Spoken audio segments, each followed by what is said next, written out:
600 million people. That's how many Africans have zero internet access right now. And two of the richest humans who ever lived are about to fight over every single one of them. Jeff Bezos just committed $10 billion to chase Elon Musk into the one market most investors pretend doesn't exist. This isn't about rockets. This isn't about ego. This is about building the next toll road of the digital economy, and whoever wins controls internet access for an entire continent. Stay with me for the next 7 minutes. I'm going to show you exactly why this matters, who's actually winning right now, and how this billionaire cage match creates opportunities most people will completely miss. Let's start with why Africa, why now? Here's a number that should stop you cold. Africa will add 750 million internet users by 2030. That's more than the entire population of Europe coming online in 6 years. And right now, only 37% of the continent has reliable internet access. In rural areas, that number drops to single digits. Traditional infrastructure can't solve this. You'd need to lay millions of miles of fiber optic cable across deserts, jungles, and some of the most challenging terrain on Earth. The cost would be astronomical. The time frame? Decades. Satellite internet skips all of that. Beam it down from space. Done.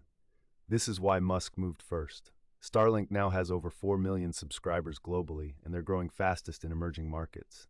Nigeria alone saw Starlink subscriptions jump 900% last year. Kenya, Ghana, Mozambique, all experiencing explosive growth. But here's what you need to understand about Starlink's real business model. Forget the $120 monthly subscription price you see in America. That's not where the money is. In developing markets, Starlink charges businesses, governments, and telecom companies for backhaul services. We're talking contracts worth hundreds of thousands of dollars annually, recurring revenue with massive margins. One leaked analyst report estimated Starlink could generate $30 billion in annual revenue by 2028, with Africa representing the fastest growing segment, $30 billion, from a company that didn't exist 10 years ago. You think Jeff Bezos is going to watch that happen and do nothing? Enter Project Kuiper. Amazon's satellite internet division has been quietly building in the background for 5 years. Most people forgot it existed. That was the plan. In 2024, Bezos committed over $10 billion to the project, the largest space investment Amazon has ever made. They've secured FCC approval to launch 3,236 satellites. The first commercial deployments start this year. But here's where it gets interesting. Bezos isn't trying to out-Musk Musk. He's running a completely different playbook. Amazon Web Services already dominates cloud computing in Africa. They have existing relationships with major corporations, governments, and telecom operators across the continent. Project Kuiper doesn't need to win consumers one by one. They can bundle satellite internet with AWS contracts and undercut Starlink on price while maintaining margins through their existing infrastructure. Think about it. If you're a Nigerian bank already paying Amazon millions for cloud services, and they offer you satellite internet connectivity at 30% below Starlink's rates, integrated into your existing dashboard, why would you say no? This is the Bezos playbook. The same strategy that crushed bookstores, then retail, then grocery. Bundle, discount, dominate. So who wins this war? Right now, Starlink has a massive first-mover advantage. They have over 6,000 satellites in orbit.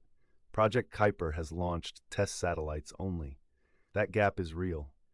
But Bezos has something Musk doesn't: unlimited patience and a willingness to lose money for years to capture a market. Amazon lost money for nearly a decade before turning profitable. Bezos views market share as more valuable than short-term profits. Musk needs Starlink profitable to fund his Mars ambitions. Bezos just needs to win. My read? This becomes a duopoly. Africa is big enough for two players, especially if demand grows as projected. But the company that locks in government and enterprise contracts first creates switching costs that last decades. Here's what smart money is watching. Direct plays are limited since Starlink isn't public and Kuiper is buried inside Amazon's financials. But the supply chain tells a story. Companies making satellite components, ground station equipment, and spectrum technology are positioned to win regardless of who dominates. Watch the enterprise contract announcements. Every time Starlink or Kuiper signs a major African telecom or government deal, you're seeing the future unfold in real time. And pay attention to regulatory moves. African governments hold massive leverage here. They'll extract concessions, demand local partnerships, and play these billionaires against each other. That creates opportunities for regional players most Western investors don't even know exist. The bottom line is this: two of the most aggressive capitalists in history are fighting over who controls internet access for 1 billion people. That's not a side story. That's the story. Most people will watch this from the sidelines and wonder why they missed it. If you want to be ahead of moves like this, before CNBC starts covering them, subscribe right now and hit that bell. I drop videos every week breaking down where real money is flowing, not where they tell you to look. Do it now. I'll see you in the next one.